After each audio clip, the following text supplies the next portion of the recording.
Deus não se impressiona como o volume do louvor, e sim como o fluxo da justiça. In Amos chapter 5, verses 21 to 24, we hear God speaking through the prophet to Israel. He says he wants nothing to do with their festivals, offerings, and loud songs, because their lives are full of injustice.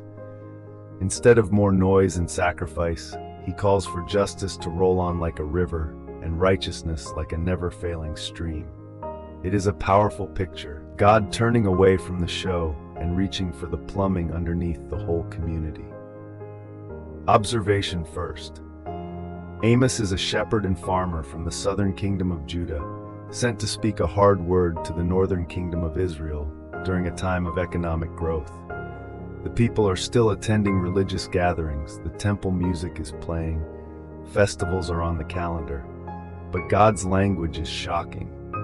I despise your feasts. He rejects burnt offerings and songs. The contrast is sharp, religious sound on one side, a dry riverbed of justice on the other. The image of water is important.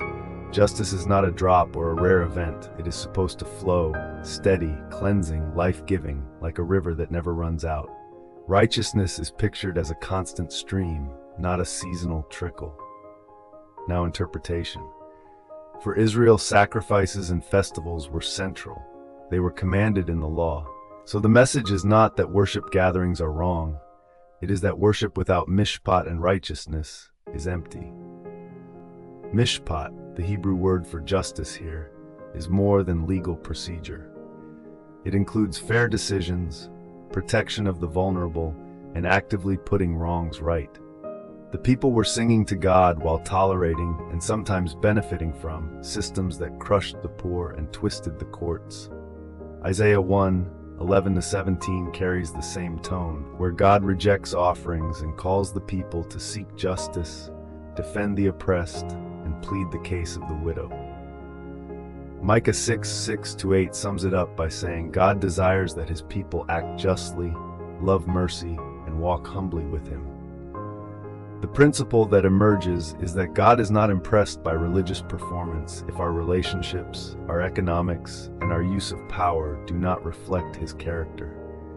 True devotion is measured in how we treat people, especially those with less power, not just in how loudly we sing. Application for us. Today we may not bring animal sacrifices, but we can still fall into the same pattern. We can stream worship songs, post Bible verses, or attend events while ignoring how we use money, power, and words in daily life. This passage invites a quiet, honest check. One concrete step could be to ask, is there someone in your world who is consistently overlooked, underpaid, or treated unfairly that you could stand beside this week? That might mean giving time to listen and advocate at work, or choosing to pay someone fairly rather than pressing for the cheapest deal. Another step could be to review one financial or career decision and ask not only, is this profitable, but also, is this righteous and just toward others? When justice and righteousness begin to flow through those small choices, worship stops being a show and becomes a stream that reaches into real life. Study it deeply, live it fully.